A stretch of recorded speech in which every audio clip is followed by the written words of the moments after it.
अस्सलाम वालेकुम नाज़रीन, लैला जांबाज़ में आप सबको खुश आमदीद। नाज़रीन मोहतरम, आज एक पहली मरतबा एक अपील करने जा रहा हूँ एक मोटरसाइकिल की। मेरे साथ मौजूद है कि इमाम मस्जिद साहब। इस वक्त हम एक मस्जिद में मौजूद हैं। नाज़रीन मोहतरम, इमाम मस्जिद ये ऐसे लोग होते हैं, ऐसा तबका होता है जो बहुत कस्मो पुरसी की ज़िंदगी गुजार रहे होते हैं। बिल्कुल मामूली सी इनकी तनख्वाह होती है और कभी आपने नहीं देखा होगा कि इन्होंने एहतजाज किया हो कि हमारी तनख्वाहें बढ़ाई जाए।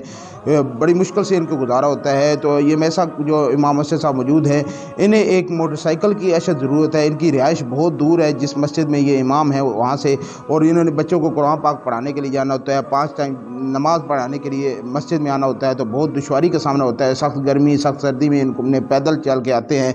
तो किसी के पास अगर सेकेंड हैंड मोटरसाइकिल हो तो वो भी दे सकता है, कोई नया लेके ख़रीद के देना चाहे तो वो भी लेके दे सकता है। कोई डायरेक्ट इनसे रब्ता करना चाहे तो पर्सनली मेरे से कांटेक्ट करें, मैं आपका रब्ता इनसे करा दूँगा।